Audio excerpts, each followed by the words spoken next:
So I thought today to talk a little bit about the typhoon in Philippines and how to relate to these kind of natural disasters that happen throughout the world at one time or another.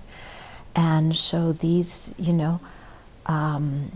these happen due to physical causes, and then the people who are in those situations are there because they created the karmic cause to do it. Of course it's a tragedy. There's nothing I need to elaborate on about that. We all understand and know that. And then our response is one of compassion and love, of wanting them to be free of whatever physical suffering they're going through, or the mental suffering of losing things, or losing family, and wanting them to have, whatever they need to reduce their temporal suffering. But to also remember that in these situations, even their temporal suffering is eliminated. They aren't free of cyclic existence. So we also want to really dedicate and pray for their ultimate liberation from cyclic existence and their Buddhahood.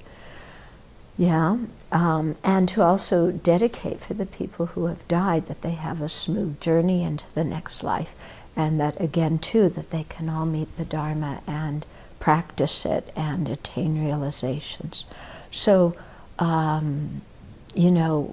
we pray and we dedicate our merit in that direction and generate love and compassion, and then it's very good to do Tonglen, the taking and giving meditation for them. As with all tragedies and all suffering that we encounter in samsara, it's very important that we don't go into personal distress. Okay? So when we're doing a dedication, we don't need to enumerate each and every suffering somebody is experiencing, and may this suffering go away, may this suffering, and may that suffering.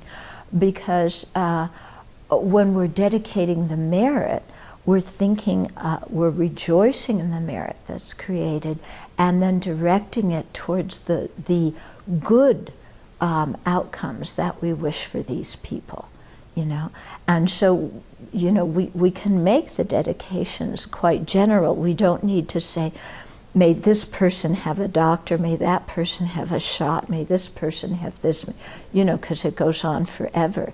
But may they have whatever they need, And then may they also, in some future time, meet the Dharma and practice it, because it's not sufficient to meet the Dharma. May they meet it and practice it and attain awakening. And that reminds us that since we've met the Dharma, we need to really practice it, okay? And not just, get apathetic about that, okay? But to really stay away from personal distress. And when we make dedications, our dedications should be brief, and we don't need, if we want to make a world situation into a meditation on the disadvantages of cyclic existence, we can certainly do that, but we do that as part of our own private meditation. When we're making a dedication, we're thinking of the good things we want to direct our merit towards, okay? And we make it brief and to the point, and our mind should feel hopeful and happy when we make dedications.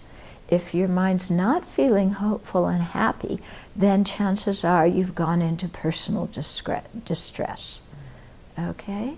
And so the same thing, when we have friends or relatives who are sick, of course we sympathize and empathize, and we have love and have compassion for them.